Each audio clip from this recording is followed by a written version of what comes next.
Olá pessoal, tudo bem? Sejam muito bem-vindos a mais uma aula assíncrona de Geografia. Vamos lá? Na aula de hoje a gente vai trabalhar as várias vegetações que cobrem a superfície terrestre. Ok? Então a gente vai trabalhar em cada uma das latitudes, em cada uma das regiões do planeta, quais são os tipos de vegetação que predominam e as características delas. Ok? Vamos seguindo então. Bom, para começar esse assunto, é muito importante que a gente faça um link entre ele e outro assunto que nós já estudamos lá atrás, que é o clima, na verdade. Existe uma relação muito forte, uma relação intrínseca entre clima e vegetação, tá bem? Sempre que a gente fala em determinado tipo de clima, nos vem à nossa cabeça determinado tipo de vegetação.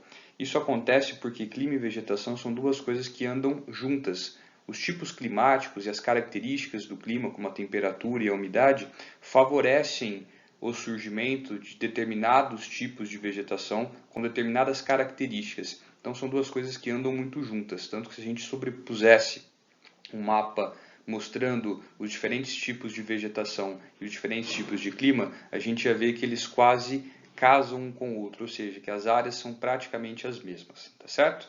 Vamos lá então. Bom, para a gente poder iniciar esse assunto, vamos definir então os biomas, tá? Bioma é um conjunto biológico associado a uma zona climática. E são esses biomas que a gente vai trabalhar agora. Esses biomas em conjunto formam aquilo que nós chamamos de biosfera, né?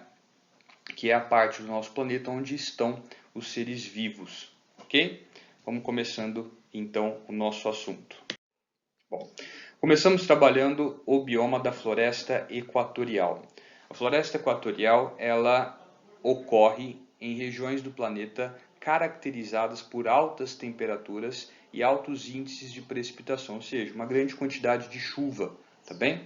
Além disso, ou por isso, no caso, as florestas equatoriais, elas são caracterizadas por serem florestas densas, tá bem? Se você olha de cima para baixo, você basicamente não consegue observar o solo, porque as copas das árvores, elas tampam, tá bem? A entrada de luz, principalmente, daqui a pouco a gente vai trabalhar um pouquinho mais de calma essa característica. Então, aqui sobre a floresta equatorial, vale destacar que são florestas que ocorrem em climas caracterizados por grandes precipitações, ou seja, muita chuva e altas temperaturas, o que é uma característica do clima equatorial, e são florestas densas, ok?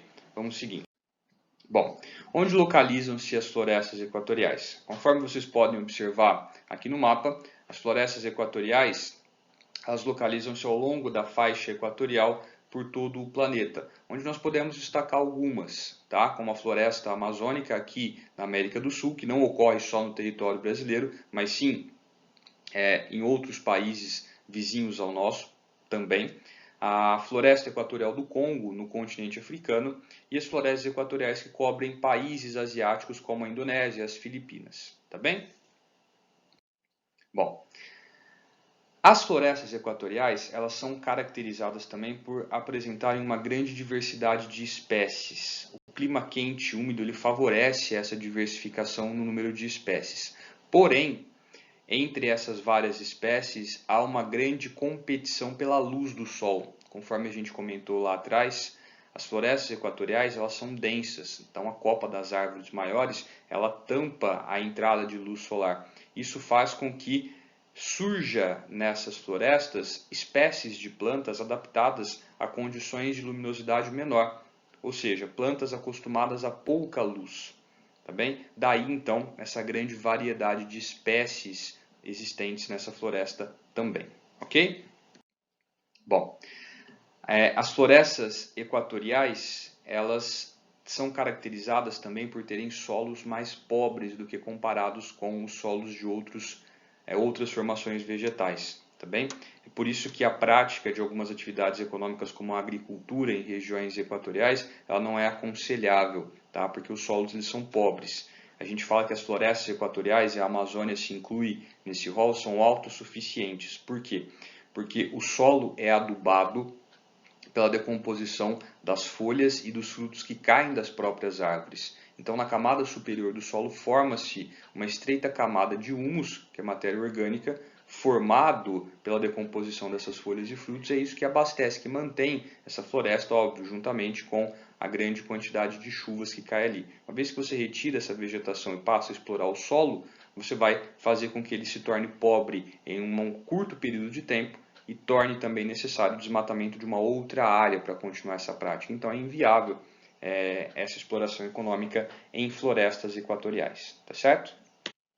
Aqui, o que eu comentei com vocês agora há pouco, né, sobre a existência de espécies de plantas acostumadas a quantidades menores de luz. Isso é resultado da característica, de uma das principais características da floresta equatorial, que é o fato dela ser densa. Então as copas das árvores, elas basicamente encostam uma nas outras, formando o que a gente chama de dossel. Isso impede a entrada de uma grande quantidade de luz para as camadas inferiores da floresta. Então as plantas que se desenvolveram ali são plantas que foram adaptadas a menor quantidade de luz solar. E o solo da floresta também ele é povoado por plantas que estão acostumadas a basicamente nenhuma iluminação. Okay? Então está aí outro problema do desmatamento. Né? Quando você retira essas árvores maiores, muitas vezes para explorar a madeira, você faz com que a luz entre em cheio nessas camadas inferiores da floresta, onde existem plantas que não estão acostumadas a essa grande luminosidade. Isso causa a morte dessas espécies de plantas também. Ok? Vamos lá então, seguindo o nosso assunto. Vamos trabalhar agora a floresta tropical. A floresta tropical, ela ocorre, como o próprio nome já sugere, nas regiões do planeta onde nós temos o clima tropical. Assim como o clima tropical possui variações, as florestas tropicais também variam de acordo com essas variações climáticas causadas aí pela ação dos fatores do clima, como a continentalidade, a maritimidade, o relevo. Então, não existe apenas um tipo de floresta tropical, como existe apenas um tipo de floresta equatorial. Tá bem? Sendo o clima equatorial vasto, ou seja, possuindo ele uma gama diferente de tipos de climas tropicais, as vegetações tropicais, elas também acompanham essas variações do clima, ok? Vamos lá então. Bom, aqui no mapa vocês conseguem observar também a localização das florestas tropicais. Percebam vocês que essa localização ela acaba se confundindo um pouco com a localização das florestas equatoriais. Isso porque se a gente for analisar em termos de variedade de espécie e características climáticas, as florestas tropicais mais difundidas não se diferem tanto da floresta equatorial. A grande diferença que a gente pode estabelecer entre as florestas tropicais úmidas e as florestas equatoriais é o solo. Geralmente nas florestas tropicais úmidas a gente encontra um tipo de solo mais fértil, okay? Como acontece na Mata Atlântica, ou acontecia, né, aqui no Brasil, que é um solo rico em nutrientes, um solo fértil. Okay? Mata Atlântica sendo ela um exemplo de floresta tropical úmida. Tá bem? Isso em todas as outras regiões do planeta também. Savana. A savana ela é uma formação vegetal herbácea, ou seja, ela é formada por plantas de pequeno porte, ervas, né? Em alguns locais, esses arbustos, né, podem atingir altitudes maiores e no meio deste bioma formado, né, por ervas e arbustos, nós temos ali uma ou outra árvore de maior porte, ok? Essas plantas, elas são plantas que possuem o tronco mais grosso e as raízes mais profundas e ramificadas. Isso favorece a absorção de água. Por quê? Porque a savana ela é uma vegetação, tá? A vegetação de savana ela ocorre em regiões de clima mais seco, quente e seco. Tá? Então você tem aí as raízes mais profundas e ramificadas para poder absorver a maior quantidade de água possível. As folhas elas são folhas pequenas, tá bem? E que durante os períodos de seca mais prolongadas caem das árvores. Isso aí para evitar a transpiração. Tá? A folha é o mecanismo das plantas que permite a troca, né, de calor, ou seja, a transpiração com o ambiente. Regiões quentes e úmidas têm plantas com as folhas largas, como era o caso da região equatorial e das florestas tropicais úmidas. Regiões mais quentes e secas vão ter plantas com as folhas menores, isso para diminuir a superfície de contato com o meio e dificultar a perda de água. Tá bem? Vamos lá então para a gente poder seguir. Vegetação do deserto, tá? Os tipos de plantas que a gente encontra em regiões desérticas, elas são bastante limitadas dadas as condições extremas desse tipo de clima, que é o clima desértico, que é um clima extremamente quente e seco, com intervalos entre uma chuva e outra que pode chegar a anos, na verdade chega na maioria das vezes.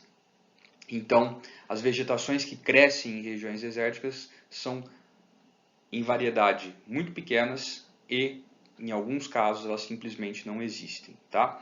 No meio dos desertos, a gente encontra, vez ou outra, em regiões onde as chuvas são mais frequentes, arbustos, tá bem? Mas não eles não são predominantes na paisagem, ok? Vale falar, aproveitando que nós estamos falando, né, de deserto dos oásis. O que são os oásis? Os oásis são regiões no meio de um deserto onde existe uma vegetação mais densa e mais diversificada. Isso acontece porque nessas áreas, geralmente, há o afloramento dos lençóis freáticos ou passa algum rio ou afluente por lá, tá? O que não é comum. Então, nessas regiões mais úmidas, acaba crescendo, florescendo uma vegetação mais variada e mais densa, ok?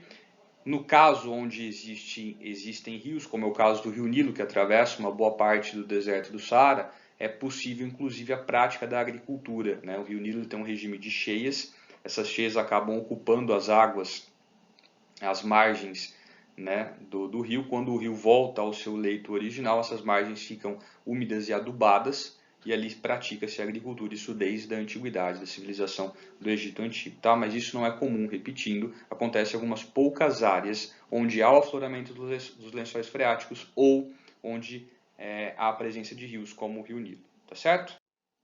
Bom, aqui a gente tem a localização, né, da vegetação de deserto, que coincide com a existência dos desertos mundo afora, tá? Então vocês podem observar que eles estão presentes tanto no hemisfério norte quanto no hemisfério sul. E a gente destaca no continente africano o deserto do Saara, que é o maior deserto do mundo. Beleza? Vamos lá então para a gente seguir. Pradarias, ou como a gente também costuma chamar esse tipo de vegetação, campos, tá bem?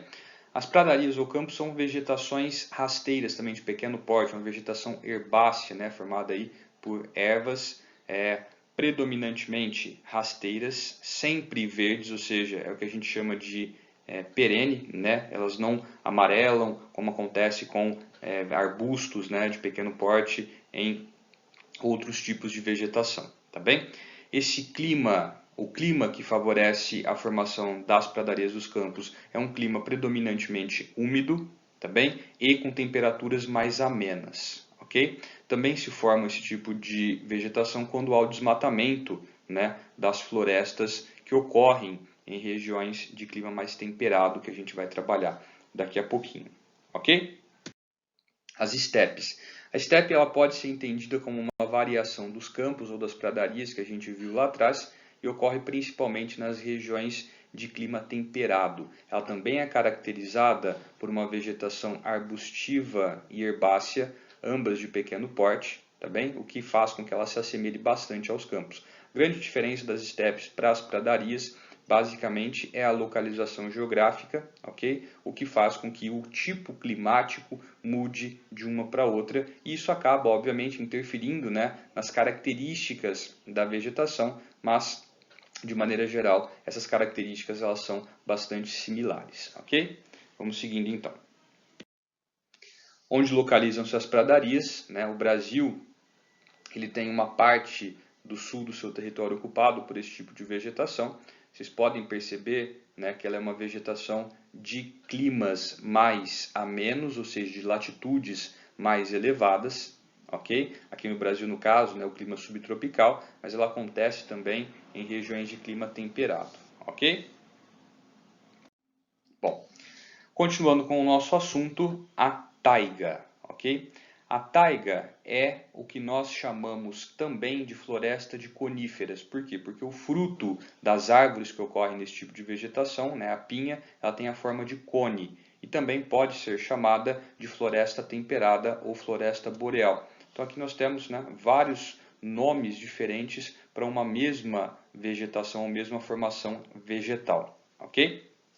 Ela é ela é a formação vegetal que mais se espalha pela superfície terrestre. A gente pode chamar a taiga da vegetação mais extensa, ocupando toda essa área aí marcada no mapa de vocês, em terras da América do Norte, norte da Europa e o norte do continente asiático. Toda essa parte da superfície terrestre, ela acaba sendo ocupada por esse tipo de vegetação. Bom, como que a gente caracteriza a taiga em termos de vegetação? A floresta que se apresenta na taiga, apesar, né, da localização geográfica, o que favorece climas mais extremos, ou seja, climas mais frios, apesar dessa característica climática, a floresta que se apresenta na taiga, ela é uma floresta densa, então há uma grande quantidade de árvores. Porém, né, mesmo densa, ela não é uma vegetação variada como acontece nas regiões equatoriais. A floresta que se forma na taiga, ela não tem uma grande variedade de espécies, como acontece nas regiões de florestas equatoriais ou florestas tropicais úmidas. Tá? Prevalece na taiga o pinheiro. Okay? O pinheiro ele tem adaptações para esses climas extremos, né? Para esse clima frio que é constante em regiões de latitudes mais altas. As adaptações que o pinheiro tem são as folhas mais finas, como se fossem agulhas, né, o que a gente chama de vegetação aciculifoliada. Essas folhas mais finas, conforme a gente comentou lá atrás, elas reduzem a superfície de contato com o meio ambiente. Isso acaba também reduzindo a perda de calor e de água para o meio. Então isso torna as plantas que se formam na taiga mais resistentes aos invernos rigorosos, ok? Bom, e aqui a gente apresenta na forma de texto isso que foi comentado com vocês ali atrás sobre as características da vegetação que ocorre na taiga, ok? Vamos lá então para a gente poder seguir. Temos a tundra, tá bem? A tundra é a vegetação que ocorre ao norte da taiga, tá bem? Muita gente confunde, né, essas duas vegetações. Se a gente for de norte a sul, é tundra e taiga. Se a gente for do sul ao norte, primeiro a gente fala da taiga e depois nós falamos da tundra, que dentre, né, as áreas que nós conversamos, onde ocorrem vegetações na superfície terrestre, é a última, tá bem? A tundra ela vai ocorrer em regiões de clima ainda mais frio do que aquele onde ocorre a taiga. Enquanto a taiga ocorre ali no extremo norte dos climas temperados, né, ou subpolar, a tundra ela vai ocorrer dentro dessas regiões polares, tá bem? Isso faz com que a vegetação que ocorra na tundra ela seja uma vegetação que dure pouco tempo no ano. Ela surge nos curtos verões, né, desse tipo de clima, quando o gelo e a neve derretem e umedecem o solo e permitem então que essa vegetação surja. Vegetação essa formada basicamente por musgos e líquens, ok? Vamos lá. Bom, em relação ao solo desse tipo de vegetação, não pensem vocês, né, que quando no verão a neve derrete e umedece o solo, forma-se um grande tapete verde de musgos e líquens. Não. Tá? Este solo onde ocorre a vegetação da tundra, ele é intercalado por grandes rochas e por regiões que a gente chama de permafrost. O que é o permafrost? É um solo permanentemente congelado. Então, mesmo no verão, ele não descongela. Isso dificulta a formação de vegetação neste tipo de solo. Tá certo? Então, a tundra ocorre sim, tá bem? Nos curtos meses do verão, desses tipos de clima, porém ela não ocupa todo o território. Não há a formação de um grande tapete verde deste tipo de vegetação. Ele é intercalado com esses permafrost, com essas grandes rochas que ocorrem pelo território. Tá bem? E aqui a localização da tundra, conforme nós comentamos, né, lá atrás, no extremo norte dos continentes americano, europeu e asiático, em regiões que a gente classifica com os climas polar e um pedacinho aí do subpolar, fazendo a fronteira, né, com a taiga, que foi a vegetação anterior que nós trabalhamos. Tá certo? Pessoal, a gente encerra aqui então a nossa aula assíncrona sobre as vegetações do mundo. Espero que vocês tenham entendido, estou à disposição caso surja alguma dúvida. Gostaria de agradecer a atenção de vocês, a paciência. Um grande abraço para todo mundo e até a nossa próxima aula assíncrona de geografia, beleza? Valeu, galera. Tchau, tchau.